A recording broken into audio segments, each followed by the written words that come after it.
Hi there. My name is Amy Zwecka, and I'm the Assistant Dean of Clinical Clerkships. And I'm very excited to be talking to you today about the M4 elective feedback form. As an elective director, we are really counting on you to help us out with this new initiative. We wanted to try to gain more information about what is happening within the M4 year, where our students are getting feedback, where they're getting evaluated, and to see what our next steps should be in managing the M4 year. Together with Michelle Sweet, we've worked on pulling together this new feedback form, and we are excited to get this started in this May of 2018. To talk to you a little bit more about it, I did create this elective director guide, and in this video I'm just going to go through it and kind of talk through it to make sure that to hopefully explain where we're coming at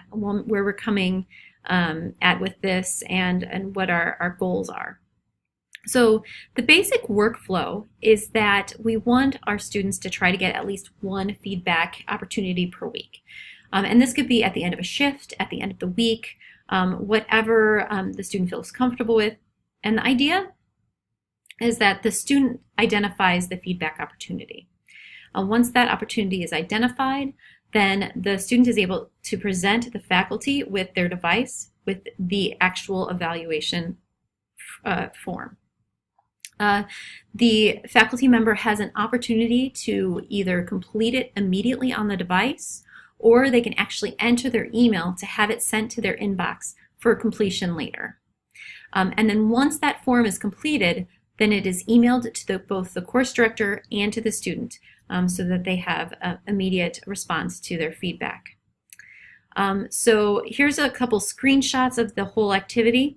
And what happens is the student is asked if they would like their faculty member to fill out their evaluation form in person now, or to have the evaluation form emailed to them. If they decide to fill it out immediately, then the faculty member can use the student's device to fill out the evaluation. If they choose to have it emailed, then there will be an email sent to their inbox that will have a link that will direct them to the survey. So here's what the survey looks like either way. It'll have the student's name and the elective as well as the date that the feedback is being done.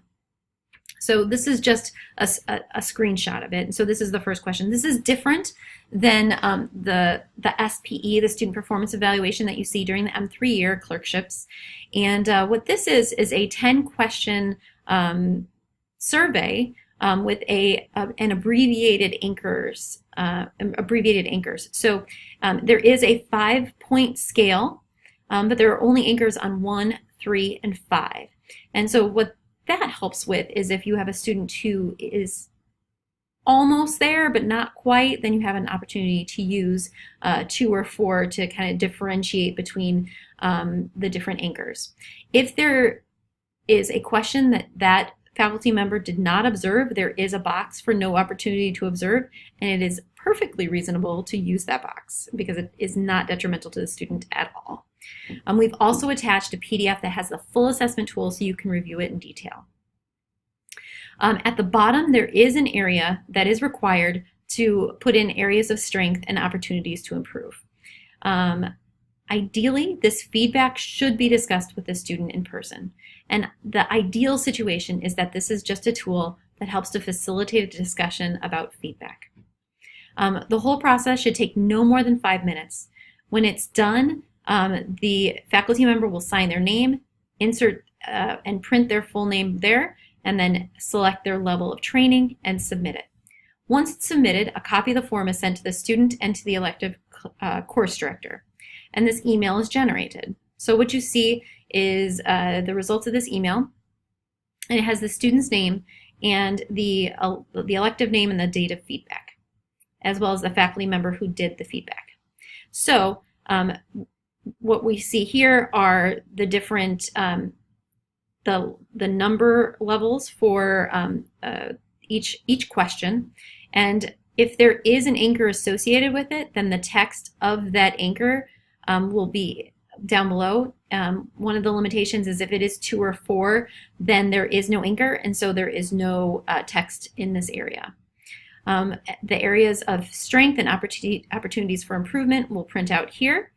And because there is a potential to receive several of these feedback forms per student per rotation, and we would recommend that you make a folder in your inbox so these can be easily seen at the end of the elective. This information can be utilized however you wish. You can just review it and say that it was done, or you can use it to identify people that you want to send a formal evaluation through OASIS. Ideally, this is not to be used for grade determination. If you want to use evaluations for grade determination, then sending a formal evaluation through OASIS can be done, and we can teach you how to do that very easily. We would ideally like students to obtain one of these forms per week during their elective time, and a guide similar to this one, as well as a video, will be sent for distribution to faculty members, and we will also be sending it out to students. Thank you so much for your commitment to clinical medical education. Your ability to expose our students to the clinical environment and to your patients is instrumental to their development, and we are exceptionally appreciative of the time and effort that you put into this. So thank you so much again. Please feel free to contact me if you have any questions or concerns, and have a great day.